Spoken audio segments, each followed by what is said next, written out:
I'll be introducing the topic for the fireside chat right now. We have three honorable speakers over here. We have an honorable moderator alongside two speakers. Ladies and gentlemen, this is going to be a very fascinating conversation on office, workspaces, design, and technology trends. I'll repeat the topic for you all once again. This is about office, workspaces, design, and technology trends. Like always, I'll first be introducing our honorable moderator, and then I'll be introducing our speakers, and then I'll request all three of them to please join me on stage together. Our moderator for the session, ladies and gentlemen, is Joseph Thilak, National Director, Occupier Strategy and Solutions, Hyderabad and Chennai, Knight Frank India Private Limited. Joseph Ji has over 20 plus years of work experience and 17 plus years in real estate. He's one of the senior leaders at Knight Frank with 11 plus years. He heads two regions, Chennai and Hyderabad, and is known for his keen observation and clear understanding of client needs amongst his peers. He has been involved in all office transactions across Chennai and Hyderabad and is an expert at managing real estate portfolios for major clients. Joining Joseph Ji on stage would be Madhava Sripada, Director, Business Development, StudioHBA. Is a business development professional with over 15 years of work experience in infrastructure and real estate industry. He is currently leading the business development for global design firm StudioHBA in India, a multidisciplinary interior design firm specializing in designing independent hospitality projects, be they boutique or luxury, mid-scale or upscale, wellness resorts, spas, clubhouses, F&B, you name it all, and they have it.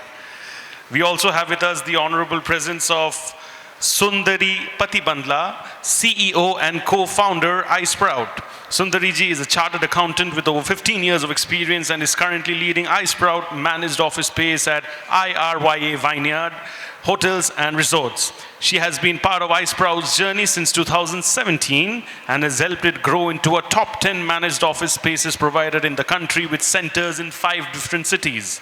Leading with collaboration and a strategic mindset, she believes in turning challenges into opportunities. Ladies and gentlemen, can I have a huge round of applause for all three of them as they join me over here in this very fascinating conclave. Ladies and gentlemen, please give it up for their presence. Hyderabad, make some noise. People over there at the back, can I have some more cheers and appreciation coming in for them, please? Thank you.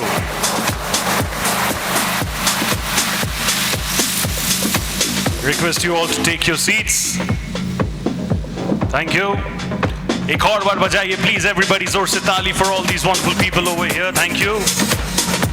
I request you to take your seats. Over to you. The timer is here, and looking forward to hearing all of you. Thank you.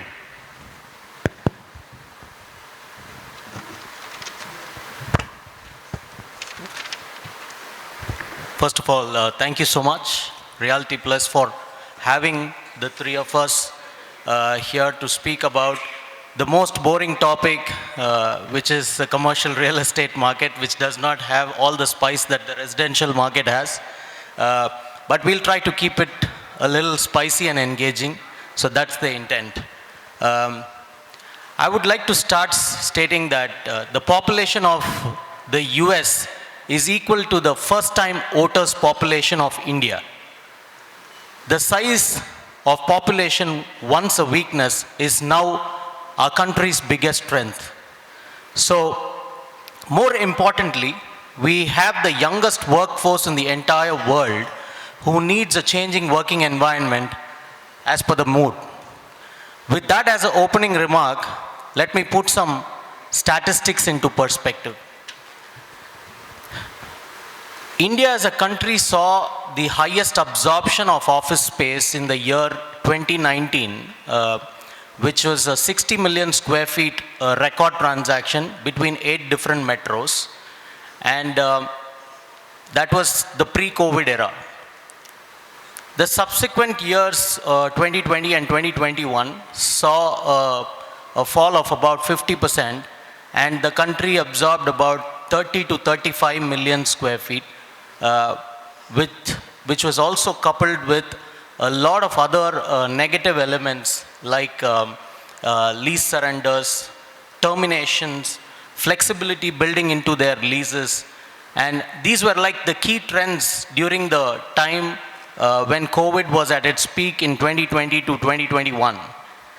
Now, With the resurgence after 2022, we saw the signs of recovery in the commercial real estate market.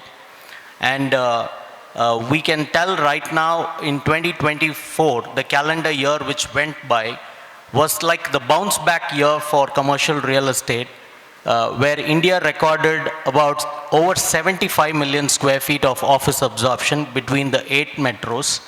And this is by far the largest year of office real estate in the history of commercial real estate. So that is the backdrop to our conversation today. And I mean, this industry has seen a lot of action during the last 6 years.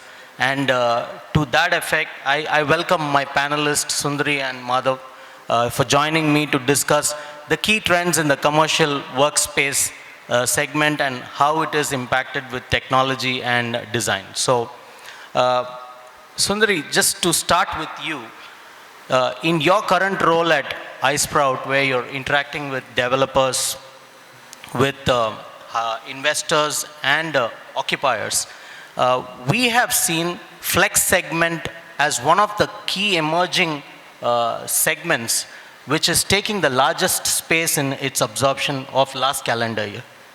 Can you give us some details about what are the drivers for this absorption? Yeah, sure. Thank you, everyone, for giving this opportunity. Thank you, Thilak, for moderating the event. So the flex and then co-working and managed office, this is relatively a new segment and which has evolved over the period of 6 to 7 years. And post-COVID, this segment became a very important segment in the office space, and then especially in the Grade A properties as well as, and then very good market for Hyderabad.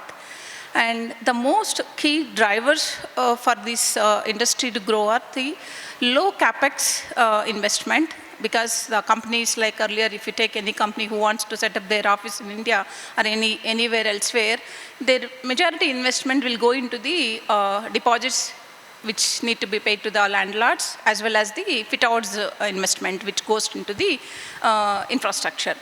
And even though this is not a very first driver for them to generate the direct revenue, but this is the basic investment they have to do. But with the introduction of the flex and then co-working and managed office segment, this became a very good thing for the companies, because they can focus their investment into the core revenue generating thing, and then the flex operators are able to invest in these segments, and then they're able to move from the high capex to the low capex thing.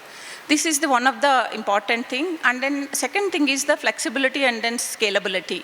Suppose any company who has a plan for next 3 years, if they wanted to engage like 1,000 employees, normally they used to plan for the 1,000 employees over the period of 3 years. They have to block the real estate inventory at least for the next 3 years. So now, with the flex operators, they can start with the 100 or 50 and then start expanding depending on their requirement and then demand and then talent acquisition, and then no need to spend from the day one in their infrastructure. So this is the other advantage for the lot of companies starting from the startups and then mid-sized companies or the MNCs. They can invest in the infrastructure only depending on their demand and then expansion.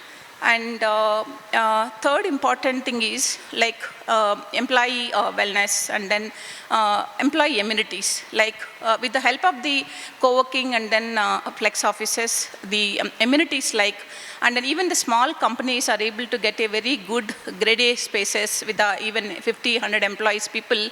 They're able to get a very effective, good office spaces in a grade A properties with the help of the flex and then co-working operators. They're able to give all the amenities like cafes and then gyms, and then you take the creche, and then you take all the good amenities, the lot of like vibrant and then colorful with the breakout spaces, huddle rooms and all.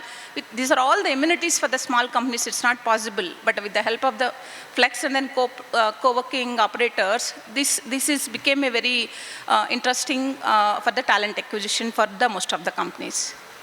Interesting. So flexibility, low capex, and scalability, growth or scalability is the key drivers as I take away from whatever you have said right now. A follow-up question to that would be, what are the right elements which are required while designing a good flex space from an occupier perspective, which will give them that vibrancy and also that environment to come to work on a daily basis? Yeah. So the office space environment itself is evolved. It's very differently from last like 10 years.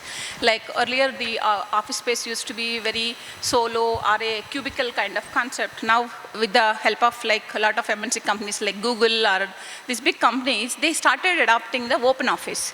So there is some of the companies, they don't have even a manager cabins. Most of them will work, everybody will work on the floor, and then they will have only the meeting rooms or the small discussion rooms or the telephone booths to take the calls or to attend the meetings.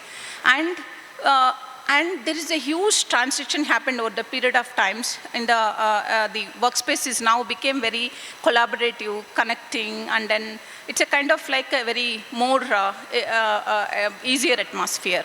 So this is like one of the, I think I can say, a great transition which has happened in the over the period of time. So with the help of the technology, like to attend the meeting rooms or the like kind of wellness rooms and then gyms and then cafeterias, these are all like huddle rooms and then game zones, which help the companies to employees to just take a break for 5 minutes, 10 minutes and then play a game and then go back, because the people are now working from 10 to 14 hours in a day. So they need obviously like very good office environment. So with the help of the good like vibrant places and then with the always like small activities, these are all that became very important segments in designing the today's flex office especially. I think Madhava maybe can give more details in respect of the design elements. That's the start for your session, Madhav. Yeah. Thank you very much. Namaste Hyderabad, everybody. Workplace design. Coming from a design field currently that I'm working in, I would like to emphasize more on the nitty-gritties. Okay, there was a phase where people used to say, I just want a home. It can be anything, from a phase like our dad's generation, our father's generation, our grandfather's generation. When our father's generation came in, we said, okay, I want a home with these kind of basic amenities, facilities, good neighborhood, or a circle of friends. When we go out, they need to have a secure place. It should be good enough. Now in our generation, who are in their 30s and 40s, with a great amount of outlook, economic prosperity going on, we are going for the top end kind of designs. My house should be almost like a 5-star hotel, or my office should be like a bling element with a lot of facilities, amenities. So even the customers, because the current employees are Gen Z, so to say, most of the current employees are 25 years of age, are born after 2000 year. Okay. So with the changing kind of mindsets, changing evolution trends are happening. So the rectangular frame of building block is now a fancy building. So the developers or the clients will look at what is the kind of style statement that a company wants to embrace. Like, so people, once they start moving across to various countries, for example, they visit Singapore, they visit London, Dubai, US, they come back and say, okay, they have done fantastic designs. Each building has a personality, a tone. Though the interiors or the exteriors may look a little different in a way, they have a personality to the building, and the person or the company who occupies it will also have a brand identity associated with it. This is where the design, the focus on design has improved a lot. Adding to that, workspaces are now highly efficient. People are now looking at sustainability in a big way. The introduction of REITs, the companies who are managing large-scale office spaces are actually taking on decisive trends in getting there. Overall, the segment say, as I told, the transition from I just need an office space to I want an exclusive or a boutique office space for a small spaces or a large expansive spaces for multinational companies. Two or three important points are: one, they want a complete flexibility in terms of how they use it. If they want to make some partitions in between to slice and dice based on the requirements, the same space you want to multi-purpose it. You don't want to fix it like this is a library, it will stay a library. It can be a library if you can lift it up or slide it out. There can be multifunctional operations, because right now you will see some celebratory items like say Dashera, Diwali, there will be some Dandiya, Rangoli, there need to be some spaces where then actually spend some joyful moments or some playful moments along with work, just as a de-stress kind of thing. So all these things are incorporated as a part of designs. Also the look and feel is almost as good as a 5-star hotel interiors that we are doing right now.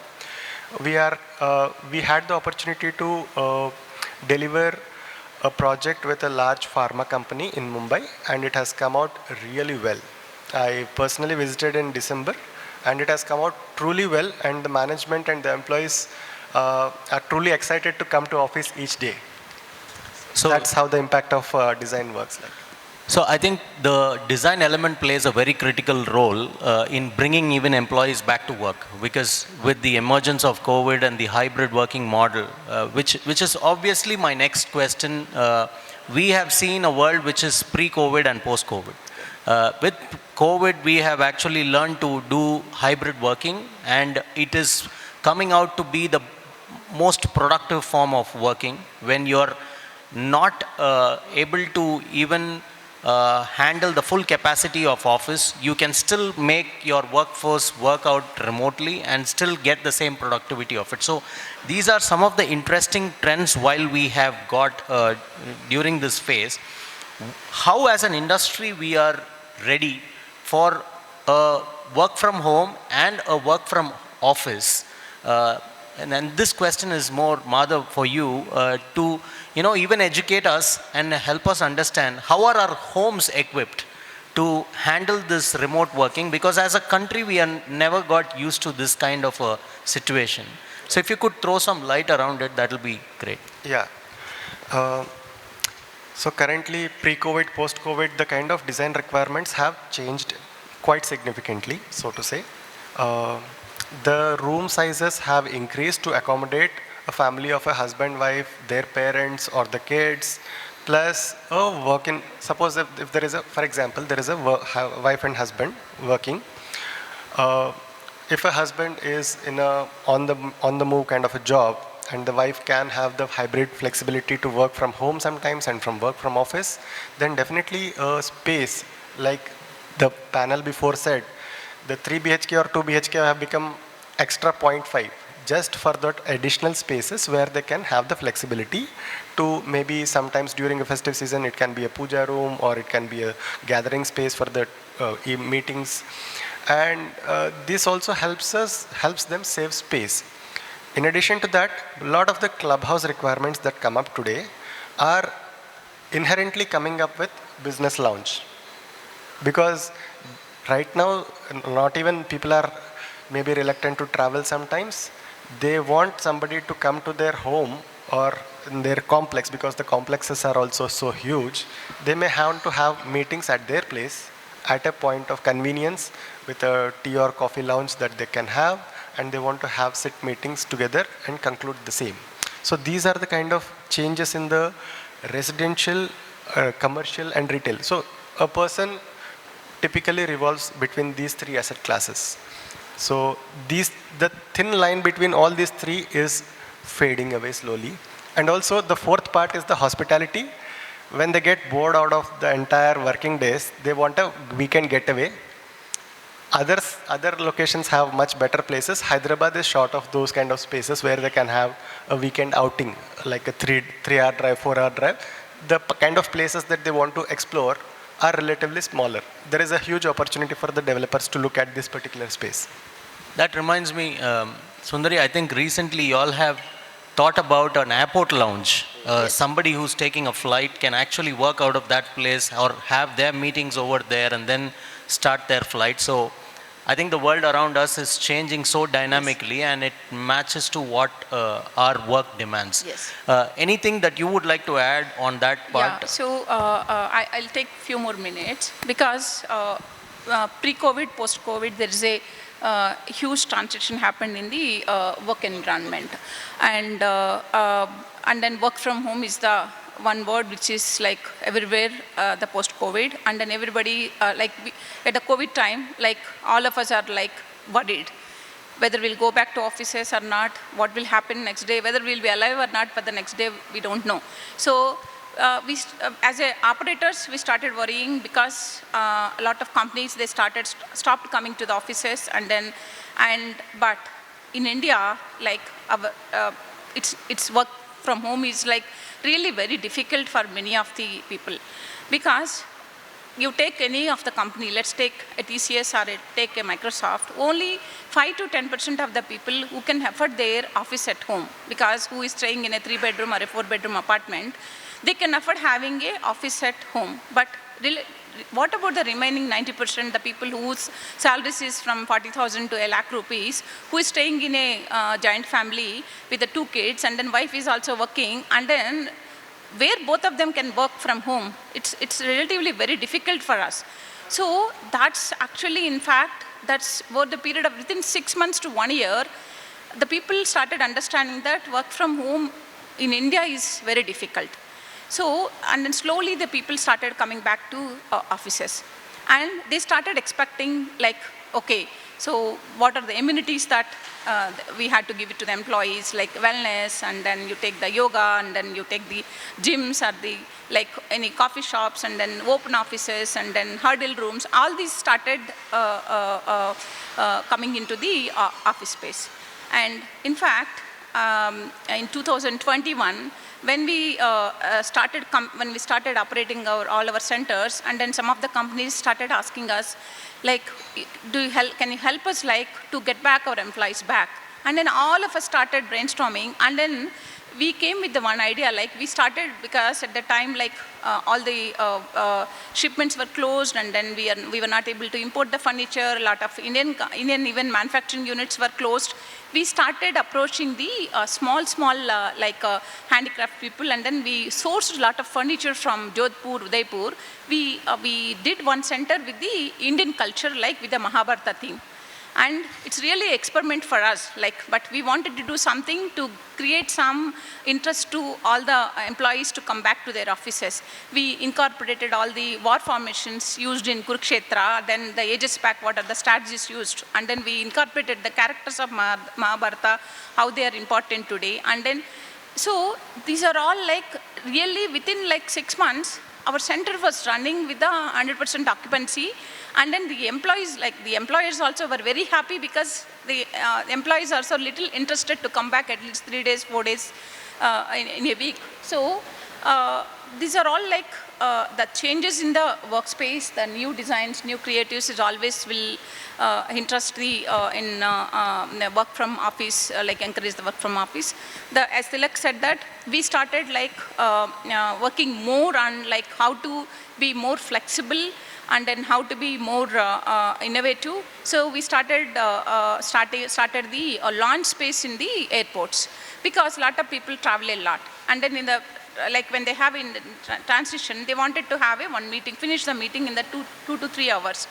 And there is no serious place where the people, they can call the outside people and then have a meeting and then go back to their, other place. And this actually, we are creating a small lounges in all the airports where the people can have their meetings, or if the flight is delayed, they can sit there, and then 4 to 5 hours they can work from there. And then this kind of like, again, we started new ideas to come with, and then so that the people can actually work from anywhere. Quite interesting to know the Mahabharata concept, how it emerged. Whenever I used to walk into that floor, I used to wonder what was the thought behind that, and it's now giving me that that breakthrough, why it came up. And then it's quite interesting that one need to constantly innovate new things and new ideas to break the monotony and to find answers to the challenges that we have, and that's very clearly done at iSprout, and we can see that very clearly. A very critical and pertinent question for the current context of things, both for Madhava and Sundari.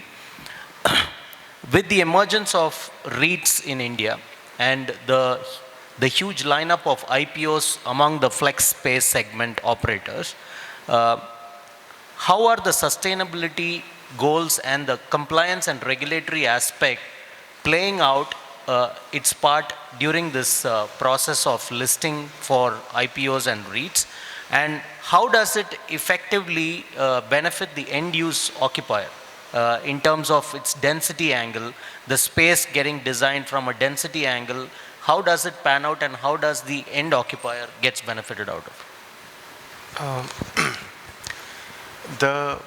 The transition of getting large number of commercial real estate as A-grade developments started happening from Bangalore from early 2000s, and the trend caught up across all the cities, and Hyderabad is one of the last. So all the pros and cons, there were some pitfalls, some were good, some were bad, all of those lessons were taken up and used in Hyderabad. So when you look at all these spaces, you find each of the building a bit unique or tastefully designed by various parameters.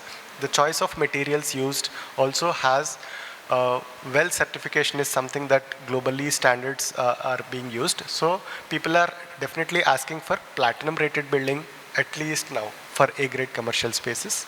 And also well certification is another global certification that is adding more credibility.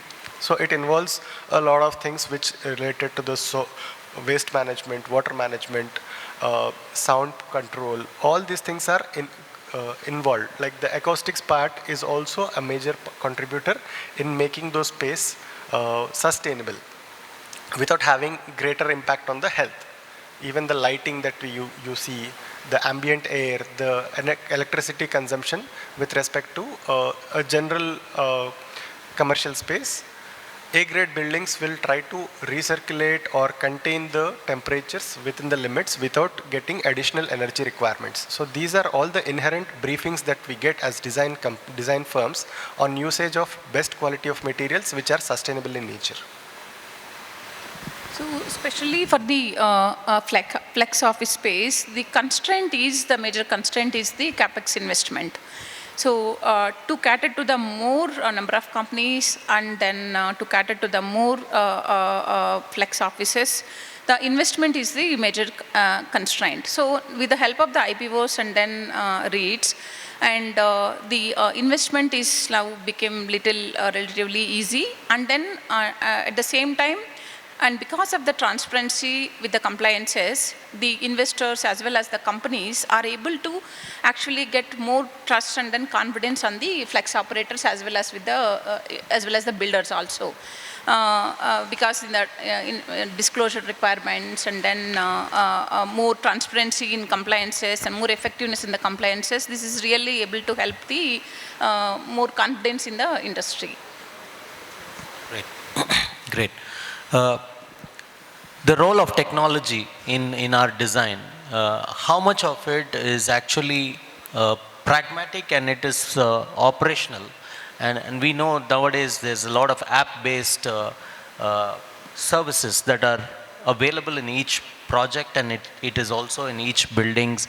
Within each building there are different floors which are enabled by technology. Can you throw some light on some of the elements that you are coming across in your workspace in terms of technology? In the current disruptive technology arena where ChatGPT and DeepSeek are fighting each other and having an impact of billions of dollars globally, in the Indian context, I would say BIM is one of the major tools that developers are actively seeking in implementation. So they want to tag out each of those elements, get a finalized BOQ with respect to the costing point of view for a multi-year project. So BIM is one, but the scale at which it is practiced elsewhere in the world, we still have a lot of distance to cover on those aspects. In terms of providing various kind of layouts, there are certain softwares that are being used at various levels of scales to just give 10 different options with the same footprint. So these are certain models that we are also seeing on LinkedIn or such social media frameworks, that they give 10 different or 20 different kind of options with a design brief as a prompt. So those are certain aspects which need to be more refined in the coming days. Sundari, your concluding remarks. So in flex space, technology is very, very important for us. Like in 2017-18, when we started initially iSprout, and it used to be very difficult for us to convince a client because of the security, because majority of the companies, because co-working or the managed office, everybody used to feel that, okay, this is a common network and then the common server rooms. The security used to be a major concern. But over the period of time that cloud server came off, like now there is no physical servers at the office space. So because of the cloud servers, now there is no fear of that sharing the workspace or sharing the network or sharing of any of the common communications. And that is one important change which is like really driven this flex office as a very faster growth. The second one is we manage the meeting rooms and then access controls. These are all like very important things, like tech-based like meeting rooms, which can help the online meetings or the and then allocating the meeting rooms in a number of our spaces are effective uses of the workstations. So suppose we are operating with 35,000 workstations in 6 cities. Today we are able to understand how many workstations we are able to use over the 365 days, or how many workstations are idle for how many number of days. So how we can effectively use those workstations in 24/7. So these are all the inputs we are able to get with the help of the technology. And not only that, and you take like with the help of the AI now, and the even the people, like if you are able to give the QR code or the access with the facial recognition, we are able to operate the even airport lounges. That's what we are using in airport lounges, because I can't give the access cards to everyone. So now with the help of the technology, now we are able to operate from anywhere in India, and then even we wanted to associate with the even international lounges also. So this is where the technology is like became very important in security aspect. Thank you very much. I think we come to an end of that session, and brilliant insights, and thank you for hearing us out. Thank you. That was quite a fiery fireside chat indeed. I'll request Mr. Govind Rai, co-founder Insomniacs, to please kindly come up on stage and hand over the token of appreciation to all of them. Ladies and gentlemen, a huge round of applause for them and also for Mr. Govind Rai, the man with unlimited energy, presentations, panels, everything, one after the other. He's always on point.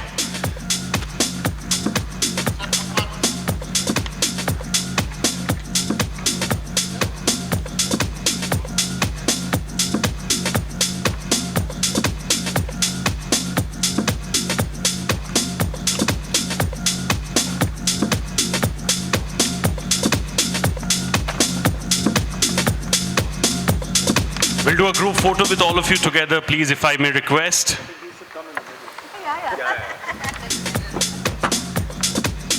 And can I please have some appreciation coming in from this wonderful crowd over here at Hyderabad? Thank you so much. Fiery fireside chat calls for some fire from the audience as well. So thank you so much. And huge thank you to all of you as well. Thank you. Honor and privilege.